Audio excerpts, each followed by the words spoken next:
Au Sénégal, le responsable de la situation actuelle s'appelle Macky Sall. Point. Suite à la situation très critique qui sévit au Sénégal entraînant des violences partout dans les villes sénégalaises après la condamnation de Monsieur Ousmane Sonko, leader politique de l'opposition sénégalaise jeudi dernier 1er mai 2023, et qui écope de 2 ans de prison ferme pour, entre guillemets, corruption de la jeunesse. Verdict prononcé par la chambre criminelle du tribunal militaire de Dakar. Madame Nathalie Yamb n'a pas hésité à faire une sortie digne d'une fille du continent africain pour remettre les pendules à l'heure. Suivez l'intervention de Madame Nathalie Yamb. Suivez. Bonjour, je m'appelle Nathalie Yamb. Je n'ai pas l'habitude de m'arrêter comme ça, sans microphone, pour faire une vidéo, mais c'est une situation d'exception et j'en ai gros sur le cœur. Je dois vous dire le mépris infini que j'éprouve pour tous ces gens, surtout celles et ceux qui se présentent comme des intellectuels pseudo-africanistes, ces athlètes, ces célébrités qui essaient de renvoyer dos à dos le coupable et les victimes, ou qui appellent Ousmane Sonko à calmer ces gens. Ousmane Sonko qui est séquestré avec sa famille, sans contact avec l'extérieur, sans téléphone, sans rien. Au Sénégal, le responsable de la situation actuelle s'appelle Macky Sall. Point. 14 morts en 2021, aucun procès. Plus de 20 morts depuis 3 jours, de nombreux blessés.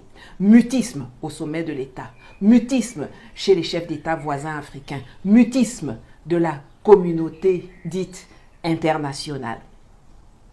S'inspirant de son frère, ami et modèle Alassane Dramane Ouattara et de ses microbes, Macky Sall et son clan ont distribué des armes à des voyous qui agissent en renfort de gendarmes et policiers qui ont oublié leur vocation républicaine pour terroriser les populations qui seraient tentées de se rebeller contre la dictature, contre l'arbitraire, contre l'injustice.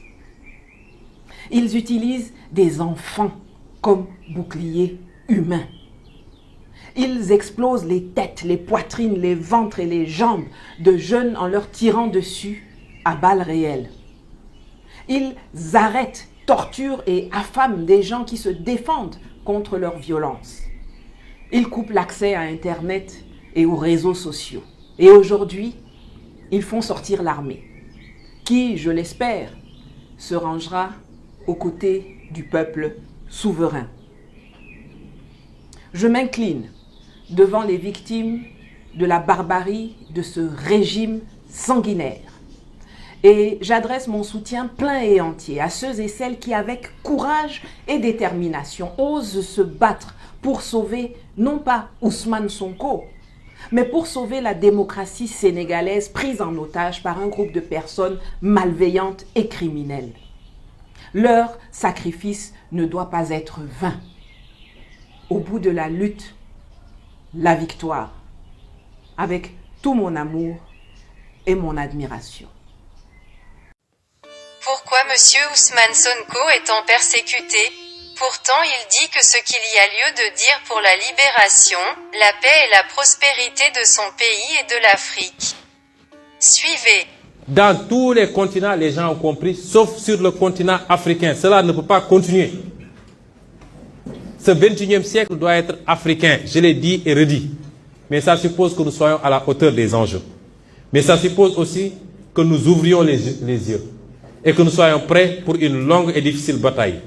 Car nous avons affaire à des gens sans foi ni loi, omnibulés par le pouvoir et l'argent, et appartenant tous aux mêmes super loges.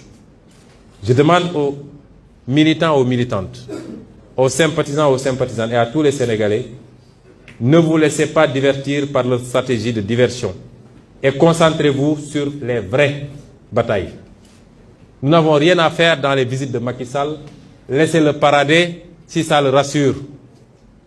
Concentrez-vous sur les vraies batailles, et les vraies batailles, c'est premièrement, nous n'accepterons plus dans ce pays qu'on se serve de complot, qu'on se serve de lois iniques, qu'on instrumentalise la justice, les forces de l'ordre pour éliminer des adversaires politiques. Ça, c'est une grande bataille. La seconde bataille, c'est qu'il n'est absolument pas question que Macky Sall fasse un troisième mandat dans ce pays.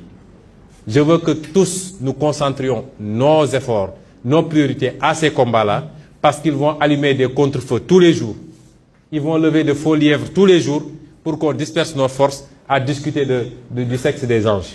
Il faut aujourd'hui qu'on se recentre, qu'on se concentre, parce que l'heure est grave, mais la victoire n'a jamais été autant apportée et nous allons la remporter, s'il plaît à Dieu. Je vous remercie.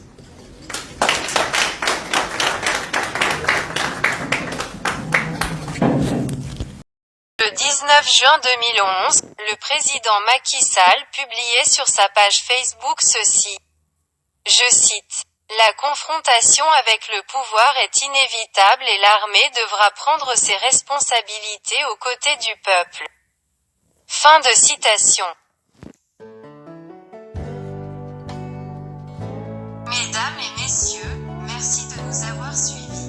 Veuillez partager cette vidéo avec vos amis et proches. Abonnez-vous à notre chaîne pour ne rien manquer.